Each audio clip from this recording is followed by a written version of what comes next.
Bonjour et bienvenue dans l'édition des prévisions de mercredi.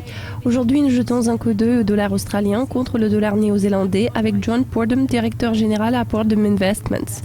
John, bienvenue sur Dukascopy. Le dollar néo-zélandais s'est assoupli contre le dollar australien car les données chinoises ont soutenu ce dernier. L'Aussie a vu pas mal de soutien émanant de la Chine cette semaine, ce qui a joué en faveur des importations et des exportations. Ces événements ont-ils affecté vos prévisions à court terme de 1,1180 ? C'était un facteur important, mais définitivement pas le seul. L'une des devises en question est fortement dépendante du minerai de fer. Il s'agit des exportations les plus lucratives de l'Australie. Je crois que son prix a atteint son plancher et pourrait rebondir de 10 à 15 dollars entre maintenant et la fin de l'année. Cela pourrait favoriser le renforcement du dollar australien.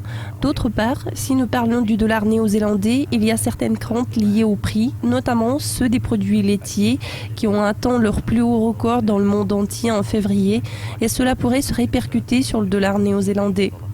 Vos prévisions de moyen terme sont de 1,1215. Qu'est-ce qui vous fait penser que la paire va atteindre ce niveau ? Oui, ces prévisions sont fondées sur les aspects techniques. Le dollar australien est en train de franchir le seuil de 1,12. Il est en mesure de grimper plus haut encore. Nous voyons une fourchette comprise entre 1,1150 et 1,1230. C'est la fourchette la plus probable sur le moyen terme. Et nous nous sommes focalisés sur la marque de 1,1215 en tant que le prix de moyen terme.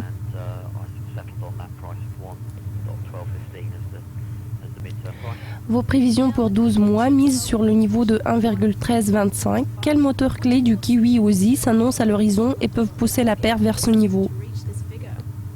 Je regarde surtout certains indicateurs macroéconomiques. Je m'attends à quelques hausses de 25 points de base sur l'Aussie tout au long de 2015, qui vont être suivies de 4 hausses de 25 points de base en 2016, ce qui va entraîner une correction sur le marché. La reprise de la croissance mondiale va donner de l'élan au prix des matières premières. Tant que l'Aussie possède un taux d'intérêt assez intéressant, j'envisage sa force contre le dollar néo-zélandais.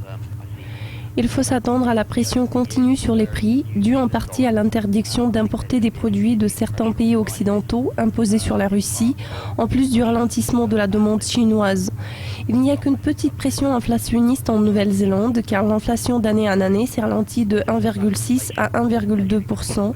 En résumé, je crois que le dollar australien va surperformer la tendance du dollar américain, tandis que la performance du dollar néo-zélandais sera plus faible que celle du billet vert. Voilà pourquoi nous trouvons que la paire va s'approcher du niveau de 1,13.